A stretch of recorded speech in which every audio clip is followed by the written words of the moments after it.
Siapa yang membesarkan Nabi Muhammad? Kisah para pengasuh Rasulullah sejak lahir hingga menikah. Tahukah Anda? Rasulullah lahir ke dunia dalam keadaan yatim. Bahkan sebelum beliau membuka mata untuk melihat dunia, ayahnya Abdullah bin Abdul Muthalib telah lebih dahulu wafat. Belum cukup sampai di situ. Pada usia 6 tahun, beliau kehilangan ibunya. 2 tahun kemudian, beliau juga kehilangan kakeknya yang sangat mencintainya. Bayangkan, seorang anak kecil yang kehilangan orang-orang terdekatnya satu persatu. Namun justru dari perjalanan hidup yang penuh ujian itu, lahirlah manusia paling mulia yang pernah hidup di muka bumi. Di balik masa kecil Rasulullah, ada beberapa orang yang memainkan peran besar dalam mengasuh, merawat, dan melindungi beliau. Mereka bukan sekadar pengasuh biasa. Mereka adalah orang-orang yang dipilih oleh takdir Allah untuk menjaga manusia yang kelak menjadi rahmat bagi seluruh alam. Siapa saja mereka? Inilah kisah para pengasuh Nabi Muhammad sejak lahir hingga menikah. Nabi Muhammad lahir sebagai anak yatim. Nabi Muhammad dilahirkan di kota Makkah pada tahun yang dikenal sebagai Tahun Gajah. Namun kebahagiaan kelahiran itu diselimuti kesedihan. Ayah beliau, Abdullah bin Abdul Muthalib, telah wafat ketika Aminah sedang mengandung sekitar 2 bulan. Artinya, Rasulullah tidak pernah merasakan pelukan seorang ayah. Sejak lahir, beliau sudah menjadi anak yatim. Namun Allah tidak membiarkan Rasulnya tumbuh tanpa kasih sayang. Allah menyiapkan beberapa orang yang akan menjadi penjaga, pelindung, dan pengasuh beliau. 1. Aminah binti Wahab. Ibu yang melahirkan sang Nabi. Orang pertama yang mengasuh Nabi Muhammad tentu saja adalah ibundanya sendiri, Aminah binti Wahab. Aminah adalah wanita mulia dari Bani Zuhrah. Beliau merawat dan menyusui Muhammad kecil selama beberapa hari setelah kelahiran. Sebagian riwayat menyebut 3 hari, ada pula yang mengatakan sekitar seminggu. Namun pada masa itu, masyarakat Arab memiliki tradisi khusus. Anak-anak dari keluarga terpandang biasanya dikirim ke perkampungan Badui untuk disusui dan dibesarkan di sana. Tujuannya agar mereka tumbuh di lingkungan yang lebih sehat, bahasa Arabnya lebih fasih, dan fisiknya lebih kuat. Karena itulah Muhammad kecil kemudian diasuh oleh seorang ibu susu dari Bani Sa'ed. Namun beberapa tahun kemudian beliau kembali ke pangkuan ibunya. Sayangnya, kebersamaan itu tidak berlangsung lama. Ketika Muhammad berusia 6 tahun, Aminah wafat saat perjalanan pulang dari ziarah ke makam suaminya di Madinah. Sejak saat itu, Muhammad kecil benar-benar menjadi anak yatim piatu. 2. Suwaibah. Wanita pertama yang menyusui Nabi. Sebelum diasuh oleh Halimah, ada seorang wanita yang juga menyusui Nabi Muhammad. Namanya Suwaibah. Ia adalah seorang budak milik Abu Lahab, paman Nabi.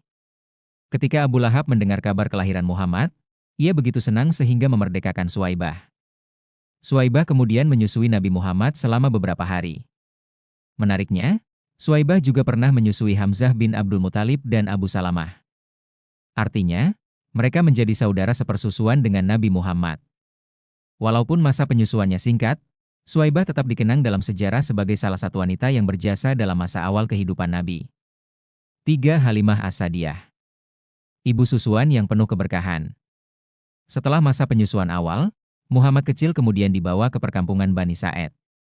Di sana beliau diasuh oleh seorang wanita bernama Halimah binti Abu Zaid, yang dikenal sebagai Halimah As-Sa'diyah. Inilah masa yang sangat istimewa dalam kehidupan Nabi kecil. Halimah awalnya datang ke Makkah untuk mencari bayi yang bisa diasuh. Namun semua bayi telah diambil oleh wanita lain. Yang tersisa hanyalah bayi yatim bernama Muhammad. Karena ayahnya telah wafat, Halimah awalnya ragu mengambilnya. Tetapi akhirnya ia berkata kepada suaminya, "Daripada pulang tanpa membawa bayi, lebih baik aku mengambil anak yatim itu." Keputusan itulah yang mengubah hidup Halimah selamanya. Sejak Muhammad kecil berada dalam asuhannya, keberkahan mulai mengalir. Unta mereka yang sebelumnya tidak menghasilkan susu menjadi penuh. Kambing-kambing mereka menjadi gemuk dan menghasilkan banyak susu. Kehidupan mereka yang sebelumnya sulit berubah menjadi penuh kecukupan. Halimah merawat Nabi Muhammad selama sekitar 4 tahun. Karena begitu mencintainya, Halimah bahkan meminta agar Muhammad tetap tinggal lebih lama. Namun setelah terjadi peristiwa pembelahan dada oleh malaikat, Halimah merasa khawatir. Akhirnya ia mengembalikan Muhammad kepada keluarganya di Makkah. 4. Ummu Aiman. Wanita yang disebut Nabi sebagai ibunya. Nama berikutnya adalah Ummu Aiman. Nama aslinya adalah Barakah binti T.S. Salabah. Ia berasal dari Habasyah, Ethiopia, dan merupakan budak milik ayah Nabi, Abdullah. Sejak Nabi lahir, Ummu Aiman sudah berada di dekat beliau. Bahkan ia termasuk orang pertama yang menggendong Nabi Muhammad setelah lahir. Ia membantu Aminah merawat Muhammad kecil. Kesetiaannya luar biasa. Ia tetap berada di keluarga Nabi hingga Rasulullah dewasa dan menikah dengan Khadijah. Karena kedekatan itu, Rasulullah pernah berkata tentang dirinya, "Ummu Aiman adalah ibuku setelah ibuku." Sebuah penghormatan yang sangat tinggi. Setelah Nabi menikah, beliau memerdekakan Ummu Aiman. Dan Ummu Aiman kemudian menjadi salah satu orang pertama yang memeluk Islam. 5. Abdul Muthalib. Kakek yang sangat mencintai Nabi. Setelah wafatnya Aminah, Nabi Muhammad diasuh oleh kakeknya, Abdul Muthalib. Nama aslinya adalah Syaibah bin Hashim. Ia adalah pemimpin Quraisy dan salah satu tokoh paling dihormati di Makkah. Walaupun sangat sibuk, Abdul Muthalib memberikan perhatian besar kepada cucunya. Ia sangat mencintai Muhammad kecil.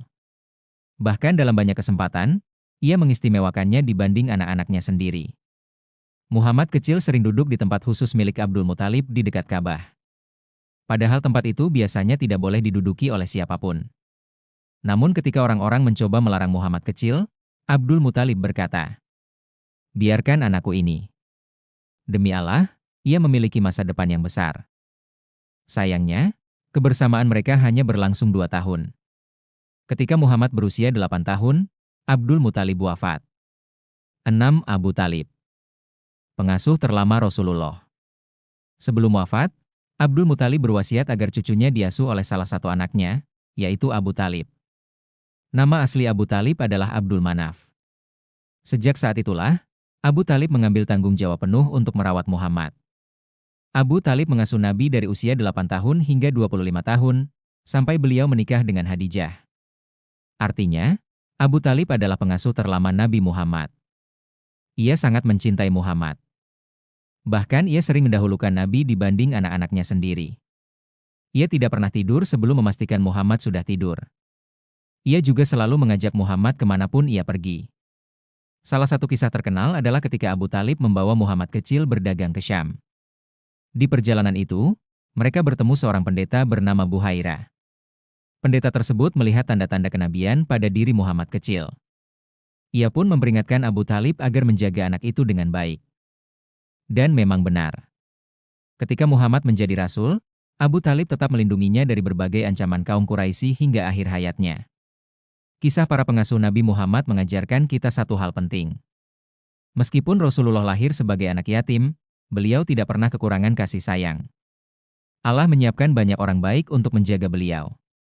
Mulai dari Aminah sang ibu, Suwaibah dan Halimah sebagai ibu susu, Ummu Aiman yang setia, Abdul Muthalib sang kakek, hingga Abu Talib yang melindunginya sampai dewasa.